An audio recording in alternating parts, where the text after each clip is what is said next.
Փառք Աստծուն եղբայրներ քույրեր։ Օրհնյալ է նրա սուրբ ու պատվական անունը։ Երբ որ ամեն մեկս ասենք գնումներ կատարելու նպատակով ինչ որ մի վայր են գնում, խանութ կլինի թե շուկա, ու մեր առջև ընտրության իրավունք է բացվում, եղբայրներ քույրեր, մենք աշխատում ենք ընտրել լավագույնը։ Ես վստահ եմ ոչ մեկը չի գնա շուկա միրգ գնելու ու այնտեղի ամենավատ մրգերը գնի ու իր տուն բերի։ Ես վստահ եմ ոչ մեկը չի գնա, ասենք ինչ որ մեկի հետ ընկերություն անի, եթե տեսնի, որ այս անձնավորությունը գողա, խափեփայա, այս անձնավորությունը ամեն պահի կարա իրեն հուսախաբ անի, ես վստահ եմ յուրաքանչյուր մեկս մեր կյանքի մեջ, երբ որ ընտրության իրավունք ենք ունենում, աշխատում ենք ընտրել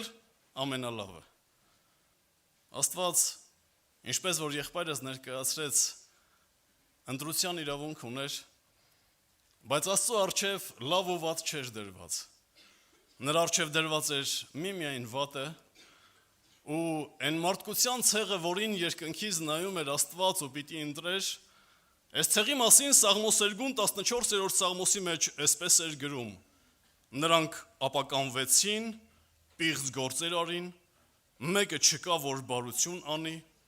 ամենքը խոտորված, մեկտեղ անպիտան եղած են, բարություն անող չկա, մեկն էլ չկա։ Ու ես շնորհակալ եմ Աստծուն, որ իր մեծ ողորմությամբ ձեռք մեկնեց ու ընտրեց նրանց, ովքեր այդ ընտրության իրավունքն անգամ չունեին, ովքեր իրանց մտքով անգամ չէին կարող երազել, որ երկնքի ու երկրի արարիչ Աստված իրենց կյանքի մեջ մեծ ողորմություն ու շնորհ կանի։ Շնորհակալ եմ Աստծուց։ Բայց այսօր եղբայրս ու քույրս Աստված իմ ու քո առաջին ընտրության իրավունք ա դրել, ու Սուրբ Գիրքը ամեն ժամանակ ասում է բարին ընտրիր, բարի կողմնակից եղիր, ու յուրաքանչյուր մարդ արարած իր կյանքում եղած կամա թե ակամա ամենօրյա ընտրությունն է կայացնում։ Այսօր մի հրաշալի ընտրության մասին կուզեմ եղբոր խոսքը շարունակեմ, որ յուրաքանչյուր հավատացյալի կյանքի մեջ կամ կատարված է արդեն իսկ, կամ էլ դեռևս պիտի կատարվի։ Եղբայրներ քույրեր, որպես խոսքի բնաբան ուզում եմ կարդալ Մարկոս ավետարանի 16-րդ գլուխ 16-րդ համարից։ Սա Տեր Հիսուս Քրիստոսի վերջին խոսքն է, վերջին պատգամն է տրված աշակերտներին։ Յուրաքանչյուր մեկս, երբ որ հավաքույթի ենք գալիս, յուրաքանչյուր մեկս, երբ որ Հիսուսի առջև մեր սիրտն ենք բացել,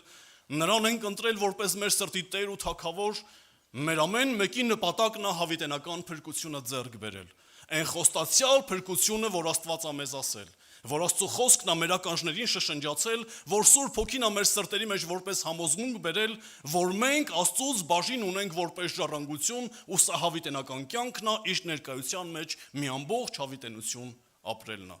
Հիմա Տեր Հիսուս Քրիստոսը աշակերտներին արդեն իսկ իրանցից պիտի բաժանվի, այլևս նրան չեն տեսնելու ֆիզիկապես, իրենց ձեռքերը չեն շոշափելու այլևս նրան, ու Հիսուսը վերջի պատգամն է տալիս իր աշակերտներին։ Ասավ նրանց. գնացեք բոլոր աշխարհը ու ավետարանը քարոզեցեք բոլոր ստեղծվածներին։ Նա որ հավատա ու մկրտվի պիտի փրկվի, եւ նա որ չհավատա պիտի դատապարտվի։ Օրհնյալ է մեր Աստված, եղբայրներ քույրեր։ Ամբողջ Աստվածաշունչը միաբերան խոսում է մի բանի մասին, փրկության մասին, որ ճանապարհ որպես կերտեց Աստված, փրկության մասին, որ որպես ձրի շնորհ ու պարգև մարդկությանը տվեց Աստված, փրկության մասին, որ միմիայն հավատքից կարող է մարդը ձեռք բերել ու հավատքով կարող է ձեռք բերել, ու միմիայն Աստծո վրա ունեցած հավատքն է, որ մարդուն կարող է փրկություն տալ։ Բայց այս համարը ինձ տարիներ առաջ շատ զարմացրեց, այս կարդացածս համարը։ Բանից պարզում է, որ հավատքի հետ ինչ որ մի բան էլ պետք է մարդու կողմանը, որ մարդը անի, եղբայրներ քույրեր։ Միմիայն պարզապես Աստծուն հավատալով մարդը փրկություն ձեռք չի բերելու։ Այս հավատքի հետ ինչ որ մի բան է պետք, որի մասին Տեր Հիսուս Քրիստոսը աշակերտների ականջին խոսեց, ու սա շշուկով չէր, սա ծածուկ չէր, սա թաքուն ասված խոսք չէր, սա բացահայտ Տեր Հիսուս Քրիստոսը իր վերջի պատվերն ու պատգամն էր տալիս աշակերտներին, ու ինչ էր ասում, ասում էր գնացեք բոլոր աշխարհը ու ավետարանը քարոզեցեք։ Նա ով որ կհավատա այդ ավետարանի տված բարի լուրին, այս անձնավորությունը, որ պիտի հավատա, փրկության համար երկրորդ կարևոր գործոնը պիտի անի։ Ընտրություն ունի մարդ արած իր կյանքի մեջ, ու այս ընտրությունը պիտի կատարածի այս մարդը։ Սուրբ Գիրքն ասում է, ես շատ զարմացա, եղբայրներ, քույրեր, ես միշտ վստահ եմ ու համոզված եմ, ու Սուրբ Գիրքն է այսպես ասում, որ մարդը իր փրկության համար ոչինչ չի կարող անել, որովհետև այդ փրկության համար Աստված ամեն բան ներդրեց ու ամեն բան արեց։ Ու կարծում եմ Աստծո գործը կիսատ չի, եղբայրներ, քույրեր, բայց որպեսի մարդը ամրագրի, հաստատի ու ցույց տա, որ ինքը Աստվածանից հավատքով փրկություն ա ձեռք բերել։ Մի կարևոր բան կա, որ պիտի մարդը իր կյանքի մեջ անի։ Մարդ Աստված փոխհարաբերության մեջ։ Ու գիտեք հետաքրքիրը որն է։ Սուրբ Գիրքն ասում է, նա ով որ հավատա ու մկրտվի։ Եղբայրս ու քույրս խոսքը ջրի մկրտության մասին էր։ Տեր Հիսուս Քրիստոսն ասում էր, ավետարանը ամբողջ աշխարհում պիտի քարոզեք դուք։ Ես ձեզ սրա համար եմ պատրաստել 3 տարի ու կես։ Ու գնացեք ավետարանը քարոզելու։ Ու նրանք ովքեր որ կհավատան ավետարանի բարի լուրին ու կմկրտվեն, նրանք կփրկվեն։ Բայց շարունակությունը շատ ավելի հետաքրքիր է։ Ասում են նրանք ովքեր որ չեն հավատա։ Ասել է թե Տեր Հիսուս Քրիստոս իր խոսքի մեջ միշտ ու միշտ շեշտը դնում է հավատքի վրա, որ մարդը հանկարծ չկարծի, որ կարող է առանց հավատքի ինչ-որ մի գործ գործել, որպեսզի Աստծո շնորհը ողորմություն գա կյանքի մեջ, փրկություն ձեռք բերի կամ Աստծո առջև հաճություն ունենա։ Տեր Հիսուս Քրիստոսն ասեց. նա ով որ չի հավատա, արդեն իսկ դատապարտված է իր անհավատությամբ։ Մեր Աստված փառավոր է։ Եղբայրներ, քույրեր, այսօր ուզում եմ ջրի մկրտության մասին խոսել։ Ես վստահ եմ դահլիճի զգալի մասը, արդեն իսկ ջրով մկրտված, եկեղեցում անդամագրված մարդ է համարվում, բայց կան դահլիճում նաև մարդիկ, որոնք դեռևս իրենց այս ընտրության իրավունք իրենց կյանքի մեջ ի գործ չեն դրել, իրենք Աստծո հետ ուխտի մեջ չեն մտել, իրենք մկրտության խորհրդով չեն հաստատել, որ այո Տեր ես հավատքով փրկություն ձեռք բերած անձնավորություն եմ, ու սա քո ձրի շնորհն ու պարգևն ա եղել կյանքիս մեջ, օրհնյալ է մեր Աստված։ Հիմա կփորձենք հասկանալ այսօրվա այս խոսքը ինչի համար պիտի հնչի մեր ականջներին, բայց աղոթքս առ Աստված կլինի այն, որ այնպես չլինի, որ այս խոսքի մեջ այս մկրտության կարևորությունը այնքան արժեքազրկվի կամ այնքան սենց հասարակ բան դառնա, որ մարդիկ իրենց մատների արանքով նայեն այս հարցին ու կխնդրեմ նաև Աստծուն, որ այնքան չբարթանա այս մկրտության խորհուրդ ու այս դրա կարևորությունը, որ մարդը շատ հեռվում ու անհասանելի մի բան տեսնի իր կյանքի մեջ։ Եղբայրներ, քույրեր, մեր Աստված փառավոր է։ Կհիշեք անցյալ կիրակի եղբայրը խոսում էր խաչի քարոզչության մասին։ Ու շատ սքանչելի հանգամանորեն բացատրեց Սուրբ Հոգով, թե ինչ ասել է խաչյալ Քրիստոսի քարոզչությունը, որ անապաշխար մարդի, անհավատ մարդի համար սա հիմարություն է պարզապես, կորսված մարդի համար սա պարզապես հիմարություն է, բայց իմ ու քո համար, որ Աստծուն ենք հավատացել, վստահել նրան, մեզ համար սա Աստծո զորությունն է։ Եղբայրներ, քույրեր, ամբողջ ավետարանը այս խաչի քարոզչության մասին է խոսում, ամբողջ ավետարանը կոկորտը պատրած խաչյալ Հիսուսի մասին է մեզ պատմում։ Ու գիտեք, հրաշալի է այս խաչի քարոզչությունը։ Այս խաչը շատ հրաշալի մի գործիք է, որով դրսևորվեց մարդու համար առեղծվածային միջև այսօր անբացատրելի ու անհաղթահարելի ու անհնարին երկու բան՝ մահը եւ հարությունը։ Օրհնյալ է մեր Աստված, եղբայրներ, քույրեր։ Ու կարծում եմ կհիշեք, որ եղբայրը խոսում էր այն մասին, որ այս խաչի քարոզչությունը յուրաքանչյուր մեկիս կյանքի մեջ որպես մահվան process պիտի գործի։ Ու ինչպես որ Պողոս առաքյալն էր ասում, մենք յուրաքանչյուր մեկս պիտի Հիսուսի հետ խաչը ելած լինենք։ Մենք մեր հին էությամբ, մեր ադամական բնությամբ, մեր հասկացողությամբ, մեր սկզբունքներով մենք պիտի այդ խաչը բարձրանանք ու պիտի այդ խաչի վրա մեռնենք։ Օրհնյալ է մեր Աստված։ Եղբայրներ, քույրեր, ինչի հենց մկրտություն։ Այս մկրտությունը, ջրի մկրտությունը, այսպես մի թանձր ու հաստ գծի պես ամբողջ ավետարանով անց է կենում։ Բայց ասեմ, քիչ առաջ Սերյանը եղբայրս էլ ակնարկեց այդ մասին, որ այդ մկրտությունը ոչ միայն նոր ուխտով անցնում, այլ նաև հին ուխտում եղած մի շատ հրաշալի բան է։ Աստվածաշունչն ասում է Կորինթացիների առաջին նամակի մեջ 10-րդ գլուխ առաջի համարում։ Այսպես է ասում Սուրբ Գիրքը. չեմ ուզում, որ չիմացողներ լինեք, եղբայրներ, որ մեր հայրերը բոլորն էլ անպիտակ էին, եւ ամենքն էլ ծովով անցան, ու ամենքն էլ Մովսեսով մկրտվեցին ամպի ու ծովի մեջ։ Օրհնյալ է մեր Աստված։ Դուք պատկերացրեք մի ամբողջ ժողովուրդ Աստված Եգիպտոսից դուրս ա բերել։ Այսօր խորհրդապատկերը մենք ենք այդ ժողովրդի եղբայրներ քույրեր։ Մեզ Աստված այսօր աշխարհ Եգիպտոսից է դուրս բերել։ Ու Աստված մեր առջև ճանապարհ է դրել, ու այս ճանապարհը տանում է մեզ ավետյաց երկիր։ Այն խոստացված երկնային արքայությունը, որ Տերն է պատրաստել։ Բայց այս ժողովրդի կյանքի մեջ մի բան պիտի տեղի ունենար։ Այս մարդիկ տոնախմբող բազմությամբ դուրս էին եկել Եգիպտոսից, ու Սուրբ Գիրքն ասում է, որ այս ժողովրդին Աստված երկնքի այն անպիտակ ու ծովի մեջտեղ Մովսեսի ձեռքով մկրտություն արեց, ջրի մկրտություն։ Այս մկրտություն Աստված բառը հունարեն ծագում ունի ու արմատ ունի հունարեն, որ նշանակում անկղմել։ Ու Տեր Աստված իր մեծ ողորմությամբ մի հոզ բազմություն, մի մեծ ցեղ ու մի մեծ ժողովուրդ, որ իր անունն էր կրում, ընկղմեց ծովի մեջ։ Սրանք ծովի հատակ անցան։ Եղբայրներ քույրեր, հիմա կասեք, դե Վարդան եղբայր ծովը ճեղքվել էր, երկու մասի պատ էր կազմել ու ցամաքով անցան, բայց ծովի հատակով անցան եղբայրներ քույրեր։ Ու Սուրբ Գիրքն ասում է, չեմ ուզում, որ չիմացողներ լինեք։ Մեր հայրերը ջրով մկրտվեցին անապատի մեջ, երբ որ Կարմիր ծովով էին անցնում, ու սա Մովսեսի ձեռքով տեղի ունեցավ, թող փառավորվի մեր Աստված։ Եղբայրներ քույրեր, երբ որ Հովհաննեսը իր քարոզչությունն էր սկսում Մկրտիչ Հովհաննեսը,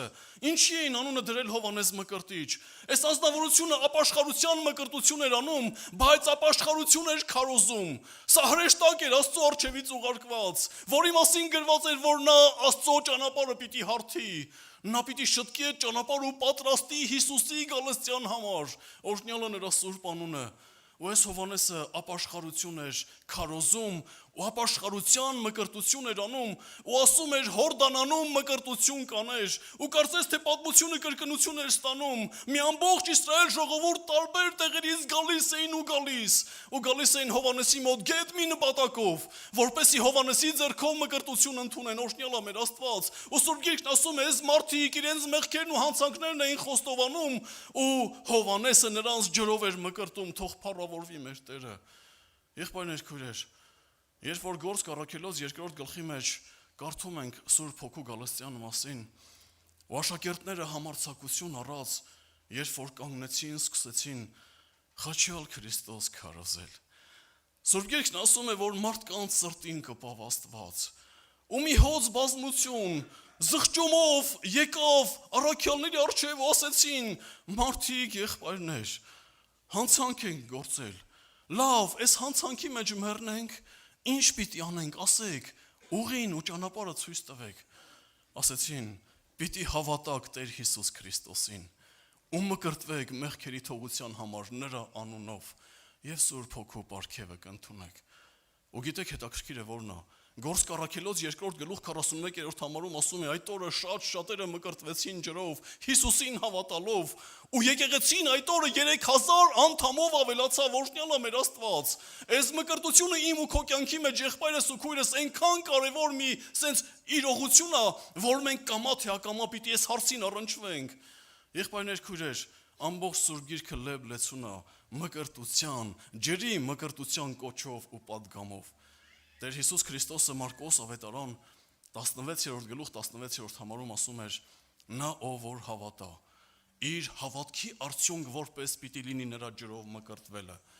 մի քիչ հետո կանդրադառնանք թե ինքը իրենից ինչ է ներկայացնում այս ջրի մկրտությունը բայց ուզում եմ Սուրբ Գրքի մեջ դեռևս մի քանի կերպարների անդրադառնանք Աստվածաշունչն ասում է երբ որ Երուսաղեմի մեջ սկսեցին հալածանքներ առաքյալների նկատմամբ փախան շատերը շատ աշակերտներ ցիրուցան եղան տարբեր տեղեր սրանց մեջ էր նաև Փիլիպոս ավետարանիչ ու Աստվածաշունչն ասում է Սամարիա իջավ Փիլիպոսը ու այնտեղ Տեր Հիսուս Քրիստոս էր քարոզում խաչալ Քրիստոս էր քարոզում ու Սուրբ Գիրքն ասում է որ Սամարիայի մեջ շատերը Հիսուսին ընդունեցին ու Երուսաղեմում եղող առաքյալներին լուր հասավ որ Սամարիայում եկեղեցիա ծնունդ առել ու այնտեղ այնքան անդամներ են հավաքվել եկեղեցու մեջ որովհետև շատերը ջրով մկրտվել են ու դարձել են եկեղեցու անդամ ու Աստվածաշունչն ասում է իջան Սամարիա եղբայրները ուրախությամբ ու ցնծությամբ այդ փաստ ամրագրելու ասում է գնացին ու տեսան իրականում այնպիսի արտնություն է բռնկվել այնտեղ բայց մարդիկ դեռևս Սուրբ Հոգու պարգևը չունեին ու Աստվածաշունչն ասում է որ սկսեցին աղոթք բարձրացնել ձեռք դնել ու այս ջրով մկրտված ժողովուրդը որ Տեր Հիսուս Քրիստոս էին ընդունել իրենց կյանքի մեջ հավատքով փրկություն էին ձեռք բերել Սուրբ Հոգով էլ մկրտվեցին օրհնյալ է մեր Տերը երբ որ Փիլիպոսը այլևս այդտեղ պետք չէր Սուրբ Հոգին առավ Փիլիպոսին ու մի ճանապարհի վրա սկսեց առաջնորդել։ Փիլիպոս, այն կարգը տեսնում ես, այո դեր, այդ կարգի կողքով քայլիր։ Ոսմա երբ որ Փիլիպոսը մոտեցավ այդ կարգին ու կողքով քայլեց, հասկացավ, որ հասարակ մեկը չի, թագուհու ներքինին էր Եթովպիայից եկած, ու Սուրբ Գիրքն ասում է, այս մարդը եկել էր երկրպագություն անելու ու ետ էր վերադառնում։ Ես չգիտեմ Եթովպիայից մինչև Երուսաղեմ քանի կիլոմետր է եղբայրներ քույրեր, բայց կարծում եմ մի քանի 100, եթե ոչ 1000 կիլոմետր կլիներ։ Այս մարդը ետ էր վերադառնում ու գիտեք ճանապարհին ինչ էր անում։ Աստվածաշունչն ասում է, Մարգարեի գիրքը բացած կարդում էր, որտեղ գրված էր. Մունջ կացող մաքիի պես, գարան պես մորթվելու տարվող նա իր բերանը չբացեց ու ոչինչ չասեց։ Ու Փիլիպոսը հարց տվեց. հասկանում ես այն ինչ որ կարդում ես։ Ու ես ներքինին որ պաշտոնյա մի անձնավորություն էր, ասավ եթե ինձ բացատրող չլինի, ինչպես կարող եմ հասկանալ։ Ու Փիլիպոսին կարգի մեջ առավ։ Ու ես վստահ եմ եղբայրներ քույրեր, ինչպես որ Սուրբ Գիրքն ասում, Փիլիպոսը այդտեղից սկսեց, եկավ խաչյալ Քրիստոս քարոզեց այս անձնավորությունը ու հանկարծ ջրի հանդիպեցին։ Բայց այդտեղ գրված չէր թե ինչ էր խոսում Փիլիպոսը այս ներքինու հետ, բայց վստահ եմ որ ջրի մկրտության մասին էր խոսում Փիլիպոսը, երբ որ հասան ջրի այս ներքինին ասավ, ինձ ինչ որ բան կարող է խանգարել, որ ես Հիսուսի հետ ուխտի դաշինքի մեջ մտնեմ, որ ես ջրով մկրտվեմ։ Փիլիպոսն ասավ, եթե ամբողջ սրտով կհավատաս, ոչ մի արգելք չկա քեզ համար։ Ու Աստվածաշունչն ասում է, ներքինուն վերցրեց ու ընկղմեց ջրի մեջ։ Մկրտեց ջրով եղբայրներ քույրեր։ Ու Աստվածաշունչն ասում է, երբ որ ներքինին ջրից դուրս եկավ, Փիլիպոսն այլևս կողքին չէր, բայց ներքինում մեջ շատ ավելի մի կարևոր բան կար։ Սրտի ուրախությամբ ասում է դարձավ իր տունը։ Ու չգիտեմ ինչքանով է ճիշտ, համենայն դեպս պատմիչներն ասում են, որ Եթովպիայում ավետարան տարածողներից մեկն էլ հենց այդ ներքինին էր։ Օրհնյալ է մեր Աստված։ Եղբայրներ քույրեր, ինչի մկրտվենք ջրով, ասեք տեսնեմ։ Կամ դուք, որ արդեն իսկ մկրտված եք, ինչի համար եք մկրտվել ջրով։ Սիրելի բարեկամ, ասեմ, որ այն որ կգնաս ջրի մկրտության ու պիտի որ գնաս, եթե Հիսուսին ես հավատացել ու երկնային արքայություն ես ուզում ժառանգել, Աստված ինչ որ իր բաժնի մեջ էր ամեն բան արեց, ես ու դու մեր բաժինն ունենք, ընտրության իրավունք ունենք, երբ որ կգնաս ջրի մկրտության կամ երբ որ գնացել ես արդեն նախկինում ջրի մկրտության ես գնացել, ու եղբայրը քեզ մի քանի հարց տալով ընկղմել է ջրի մեջ ու դուրս է բերել։ Ասեն ֆիզիկական աչքերով նայած կարծես թե ոչինչ չի կատարվել, բայց հավատքի տիրույթում շատ մեծ ու հզոր գործ է տեղի ունենում այդ պահին։ Եղբայրս ու քույրս, Աստվածաշունչն ասում է, որ Հովհաննեսը ջրի մկրտություն էր անում։ Ու նրա մոտ շատերն էին գալիս։ Ու հանկարծ փարիսեցիներն ու դպիրները հարցրեցին, ով ես դու։ Դու Քրիստոսն ես։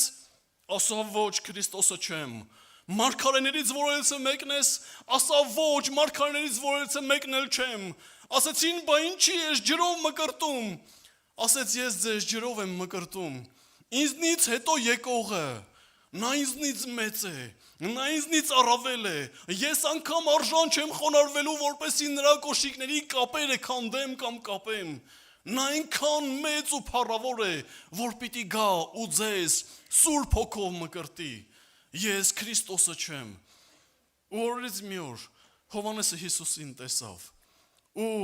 Հովհաննես ավետարանիչն ասում է, երբ որ տեսավ Հիսուսին, մարդկության սրտի մեջ հնչած հարցին պատասխան տվեց։ Հիշում եք, Աբրահամը որդուն տանում էր զոհանելու։ Գնում էին Մորիայի լեռը, որդին Իսահակը հոր հետ գնում էր ու հարց էր տալիս այս ամբողջ ճանապարհին։ Մանուկ էր թե պատանի, չգիտեմ տարիքն ինչքան էր Իսահակի, կոնկրետ չգիտեմ, կարևորել չի։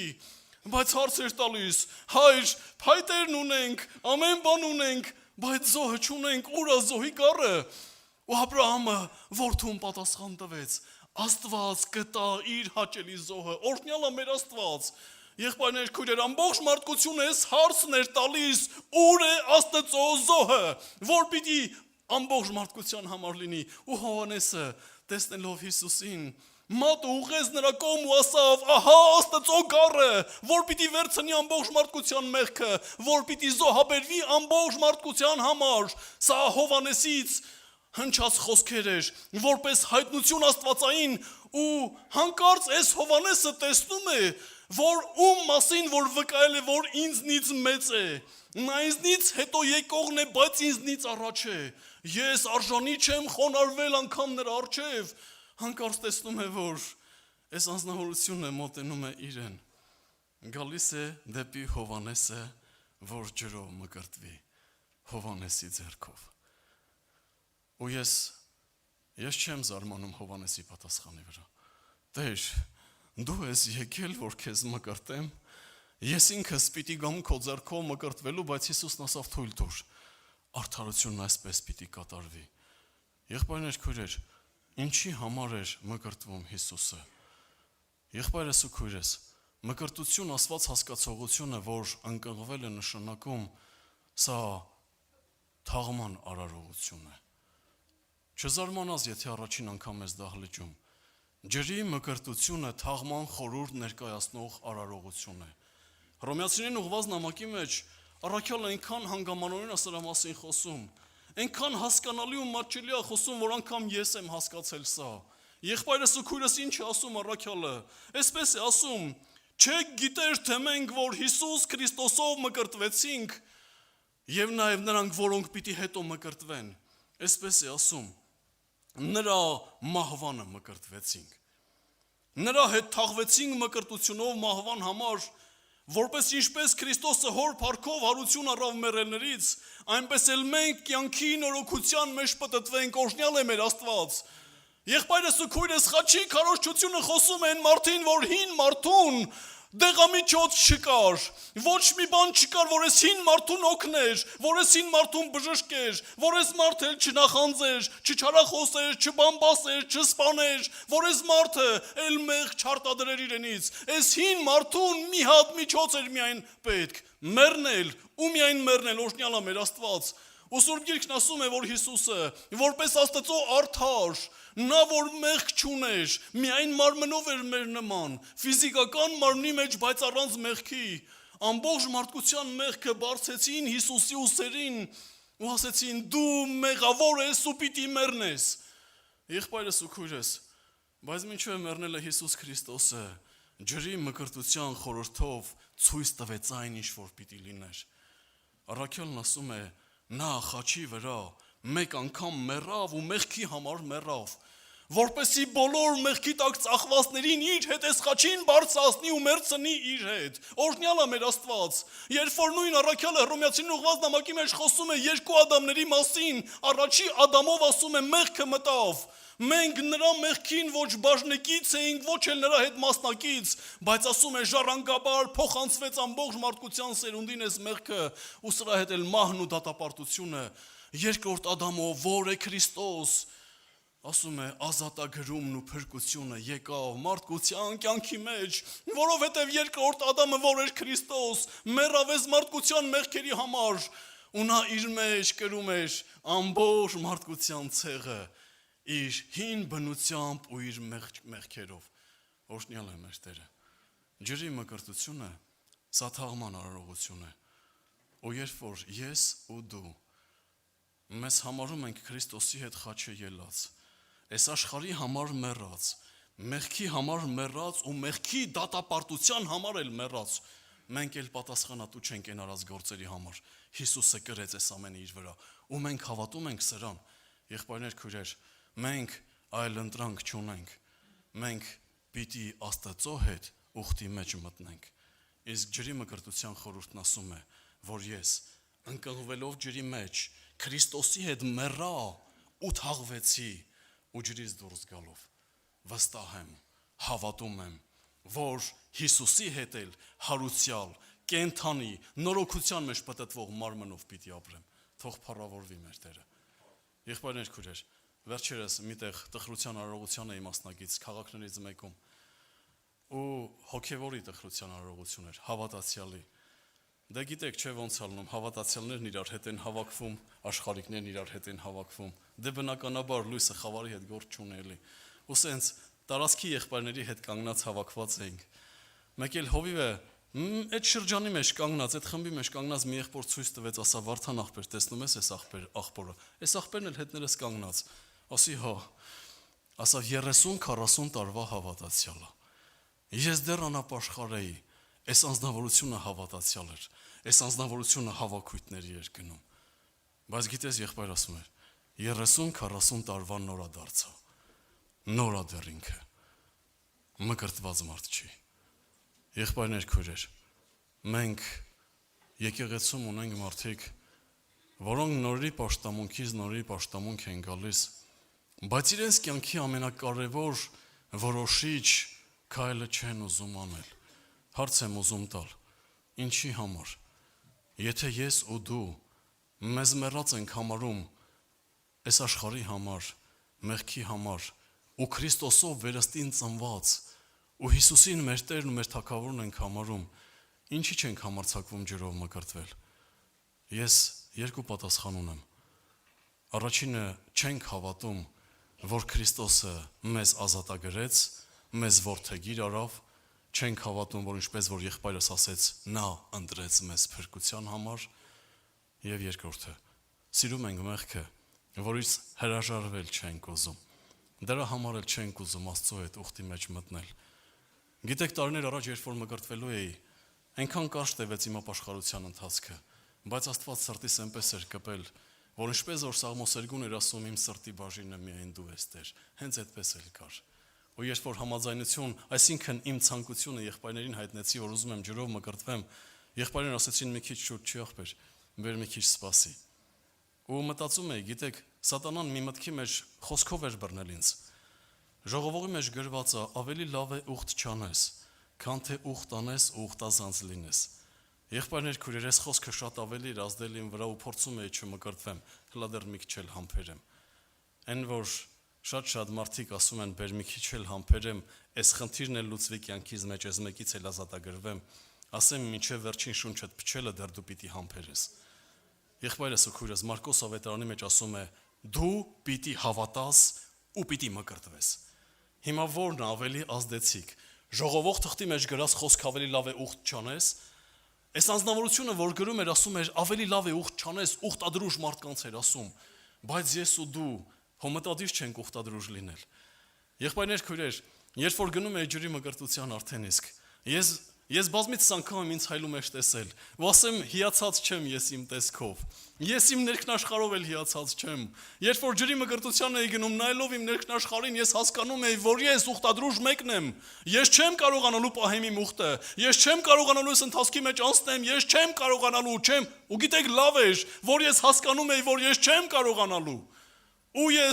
ես փնտրում էի մեկին, որ կկարողանար իմ կյանքի մեջ այս բաներն անել ինձ ուժ տալով, օրհնյալ է նրա սուրբ անունը, ու նրա անունը Հիսուս Քրիստոս է, փառք նրան հավիտյան։ Երգ ենք երգում, գիտեմ իմ ավանդը ում եմ վստահել։ Այսօր մարդիկ ներդրում են անում, ավանդ են դնում ինչ որ միտեղ, հետո ձեռքները լվանում ու մոռանում սրա մասին, բայց Հիսուսն է, որ կպահի մեզ իր ողորմությամբ, իր փառք ու պատիվ հավիտյանը հավիտենից։ Եղբայրներ քույրեր, երբ որ նայում էի ինձ, հասկանում էի, որ ես մկրտվելու բան էլ չեմ, բայց երբ որ նայում էի Հիսուսին, հասկանում էի, որ նա ինձ ուժ ու զորություն կտա մինչև կյանքիս վերջը այս ուխտի մեջ հաստատուն մնալ։ Եվ շնորհակալ եմ Աստծուց, արդեն 22 տարի Աստված իր խոսքի ետևում կանգնած է, բայց ես էլ բաժին ունեմ։ Ես էլ պիտի արդարության, սրբության, աստվածվախության, աստվածպաշտության հետամուտ լինեմ։ Եղբայրներ քույրեր, աղոթք պիտի բարձրացնենք։ Ու պիտի խնդրենք Աստծուց 3 բան։ Առաջինը կխնդրեմ կանգնեք։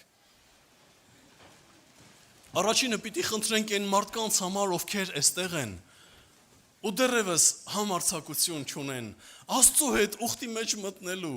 Սիրելի, սրանով դու ոչ մի բան չես անում, այս ջրի մկրտությունով, պարզապես այս ջրի մկրտությունով դու պիտի հաստատես, որ քո հինը մեռավ, Հիսուսի հետ խաչը ելավ, ու դու Քրիստոսով նորոգված վերստին ծնված անձնավորություն ես, եւ երկրորդ կարևոր բանը, որ պիտի հաստատես ջրի մկրտությամբ, սա այն է, որ եթե օրից մի օր այս ֆիզիկական մարմինը մեռնի, անշնչանա ու հողին հանձնվի, մի օր Հիսուսի փչած փողով կամ հրեշտակի փչած փողով, Տիրոջ գալստով ով էս մարմինը պիտի նորոգված հարություն առնի, օրհնյալ է նրա սուրբ անունը։ Պիտի աղոթենք այն մարդկանց համար, ովքեր չեն համարձակվում։ Օրերը արդեն մոտենում են տաքանալուն, ու այսա նորերի պաշտամունքներ կսկսվեն, ու պիտի յուրաքանչյուր ոք, որ ջրով մկրտված չի, գա ու մասնակցի այդ պաշտամունքին, որ հետո իր կյանքի մեջ ռեալ որոշում կայացնի, Տեր, պիտի մկրտվեմ քո անունով, ու քեզ այդ ուխտի մեջ պիտի մտնեմ, ու ասեմ դու ես իմ Աստվածը, ես էլ քո զավակը, օրհնյալ է նրա սուրբ անունը։ Երկրորդը պիտի աղոթենք այն մարդկանց համար, ովքեր ջրով մկրտված Աստծո այդ ուխտ արած մարդիկ են, բայց թերևս մոռացել են, թերևս տկարացել ու թուլացել են, որ Տերը ուժ ու կարողություն տա, որ հավատքի ընթացքի մեջ իրենց ուխտը հիշելով հանդերձ Աստծուց ամուր բռնեն, իսկ Աստված կպահի իրենց ուխտն ու որոշումը մինչև կյանքի վերջ։ Ու նրանց համար պիտի աղոթենք, ովքեր ուխտ են արել Աստծո հետ, ուխտադրուժ եղել ու աշխարհ գնացել, որ Տերը նրանց էլ ողորմություն անի ու ետ բերի։ Եկեք աղոթենք, եղբայրներ, քույրեր։